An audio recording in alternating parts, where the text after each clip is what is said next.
श्री कृष्णा। राधे राधे कान्हा जी के सभी प्यारे भक्तों को आप सभी को तुलसी विवाह की हार्दिक शुभकामनाएं। और चलिए आज हम अपनी वीडियो में चर्चा करेंगे तुलसी विवाह की पौराणिक कथा के विषय में। एक बार शिव जी ने अपने तेज को समुद्र में फेंक दिया था।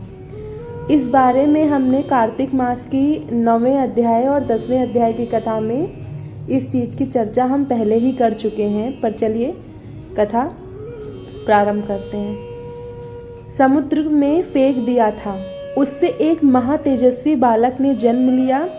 यह बालक आगे चल के जालंधर के नाम से पराक्रमी दैत्य राजा बना। इसकी राजधानी का नाम जालंधर नगरी था। दैत्यराज कालनेमी की कन्या वृंदा का विवाह जालंधर से हुआ।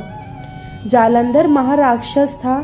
अपनी सत्ता के मद में चूर उसने माता लक्ष्मी को पाने की कामना से युद्ध किया, परंतु समुद्र से ही उत्पन्न होने के कारण माता लक्ष्मी ने उसे अपने भाई के रूप में स्वीकार किया। वहां से पराजित होकर वह देवी पार्वती को पाने की लालसा से कैलाश पर्वत पर गया, परंतु मां ने अपने योग बल से उसे तुरंत पहचान लिया तथा वहां से अंतर्ध्यान हो गई। देवी पार्वती ने क्रुद्ध होकर सारा वृत्तांत भगवान विष्णु को सुनाया। जालंधर की पत्नी वृंदा अत्यंत पतिव्रता स्त्री थी।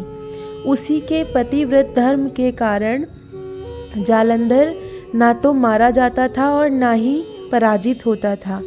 इसीलिए जालंधर का नाश करने के लिए वृंदा के पतिव्रत धर्म को भंग करना अति आवश्यक था। इसी कारण भगवान विष्णु ऋषि का वेश धारण करके वन में जा पहुँचे, जहाँ वृंदा अकेले भ्रमण कर रही थी। भगवान के साथ 2 मायावी राक्षस भी थे, जिन्हें देखकर वृंदा भयभीत हो गई। ऋषि ने वृंदा के सामने पल में दोनों को भस्म कर दिया।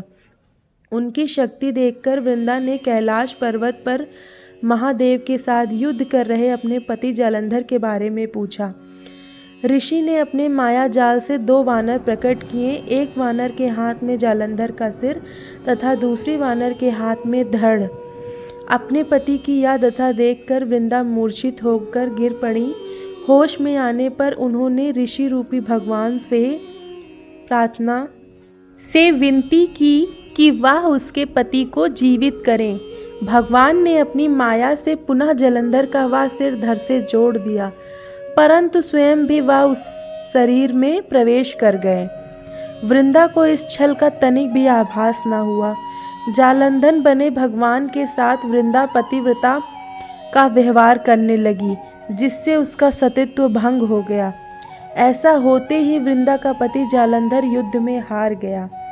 इस सारी लीला का जब वृंदा को पता चला तो उसने क्रुद्ध होकर भगवान विष्णु को हृदयहीन शिला होने का श्राप दे दिया।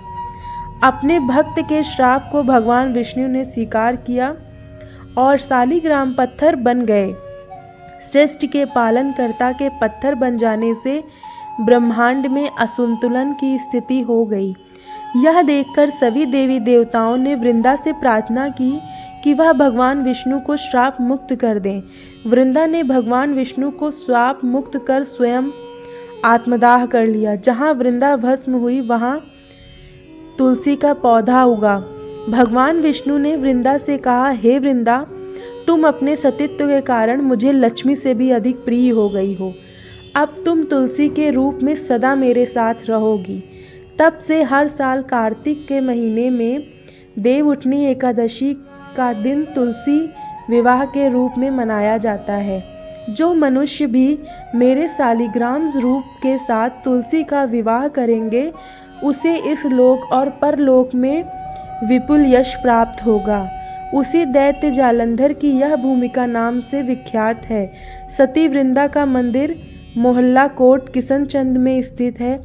कहते हैं कि इस स्थान पर एक प्राचीन गुफा भी थी, जो सीधी हरिद्वार तक जाती थी। सच्चे मन से 40 दिन तक सती वृंदा देवी के मंदिर में पूजा करने से सभी मनोरथ पूरे होते हैं।